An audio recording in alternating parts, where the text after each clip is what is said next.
Hi, welcome to Discovering Exodus. I'm Kristen Tschida, and I want to welcome you to chapter 25. We're in day 25, and you might be thinking, where am I? What am I doing? But I am actually sitting in my tent that I record Bible time with Mrs. Tschida. So if you have little ones that you have watched Bible time, you would recognize where I am. But I wanted to come to you today from my tent because as we step into Exodus 25, we are going to see, and my focus today is on verse 8, where God says to, and I've got my Bible right here, where God says to Moses, have them make a sanctuary for me, and I will dwell among them. And then he goes on to give all the description of what the tabernacle is to look like. And he lays out a pattern that Moses will follow as they build the tabernacle. But today I just want to focus on the reality of God dwelling with man. And the reason I'm sitting in a tent instead of in my office today is because we see throughout Exodus, and we'll see it later on too, that Moses pitched a tent outside of camp and he met with God there. And it's really important for all of us to have time in the tent where we just meet with God.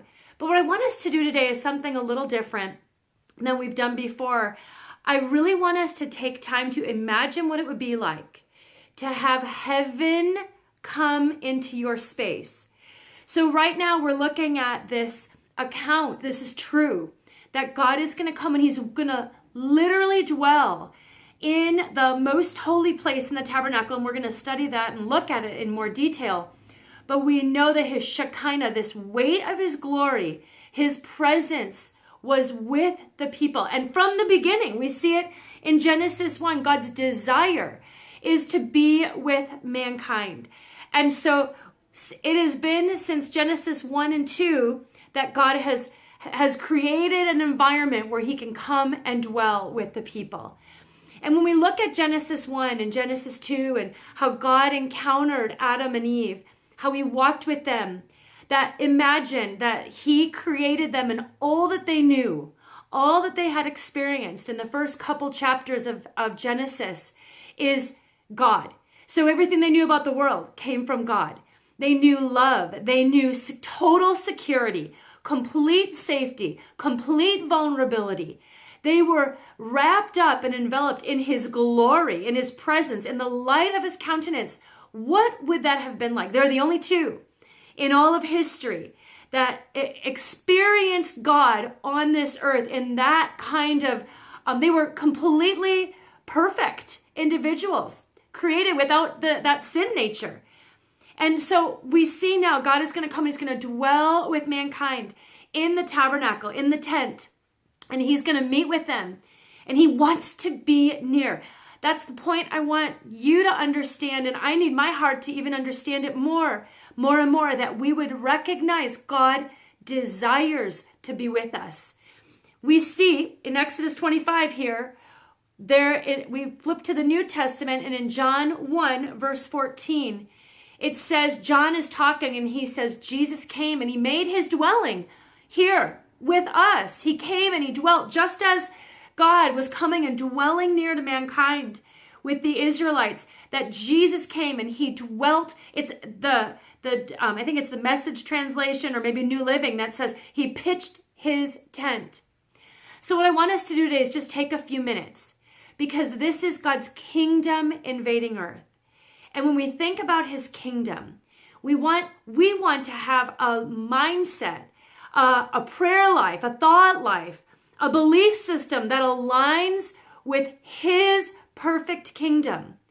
That we would understand he has come to dwell with us, and he dwells on the inside of our hearts, but we also desire that there be a tangible presence of God in our midst, in our homes, in our workplace, in our families, in our communities. So what I want to do just for a few minutes is I want to take some time, and I want you to do this in your quiet time as well, when you're sitting with God in that secret place, and begin to invite the kingdom of heaven to come and rule and reign. We are in a kingdom. We're a kingdom people, and the king of our kingdom is God. And we want to align ourselves in every way possible with his kingdom. And what I've found myself doing really recently is I have myself so I'm focused on the news, and I'm watching what's going on in the political arena, and just the devastation by natural events that are going on and shootings. And there is so much that's happening in this world that I can be kind of moved out of the tent. And I want to keep my heart, not that I live in my tent, it's just peaceful and perfect, but I want the tent, this presence of God, to be so part of my life that I carry his presence where we go. When we look at when Jesus was baptized, it says that heaven opened up, and God's voice spoke over him that this is my beloved son in whom I'm well pleased. And then it says that the presence of God like a dove, like the Spirit of the living God came and dwelt like a dove upon him, alighted on him. And if we were to imagine that the presence of God alights on us, that it dwells on us, that we carry his presence, we carry the message of the kingdom, we carry the good news of his kingdom into every sphere that we go into. We're carriers of his kingdom. His presence dwells with us. Where he came to dwell with mankind in a sanctuary in the Old Testament, and where Jesus walked in the New Testament, and we know that his reigning kingdom, he was, he is, and it is to come, a forever kingdom where God is the king, and he throws off any opposition, any rebellion, anyone who sets himself up in place of God. So we want to, in this season, to align our hearts with the reality of his kingdom, of his kingship over our lives. And so everywhere we go, we carry the domain of the king. So what is the kingdom? I'm praying for some friends right now who need God's kingdom to invade their lives, invade their bodies for healing, invade their bodies that they would be able to conceive a child, to invade their bodies of healing from cancer, invade their bodies of healing from things that have come in a way that is not divine health. So I'm standing in the place of manifest your kingdom. Let heaven come. It's my constant prayer when I'm praying for people, when I'm praying for events, when I'm praying for circumstances. Let heaven come. Jesus taught us to pray, your kingdom come, your will be done. So what is God's kingdom? And I have this is my little prayer sketch pad, and I've got just some circles of the kingdom that was, that is to come. But I have on here what the expectation is when I pray, your kingdom come. God dwelt with mankind. Jesus came and dwelt with us. His kingdom, the kingdom of heaven came to earth. The kingdom of heaven lives inside of me, lives inside of you if you're a follower of Jesus. So what does the kingdom, God's kingdom, look like? I wrote in here, peace, healing, salvation, deliverance, joy, that we're sons and daughters, this rightful understanding that I am a daughter, you are a daughter or a son of a king, of a father who loves, motivated completely and totally by love. Forgiveness, humility, childlikeness, expectation, identity, freedom, destiny, wholeness. This is the invitation. The invitation, we're inviting the kingdom of God to be released on the earth. So I want you to take just some time as you meditate today on what God's kingdom looks like.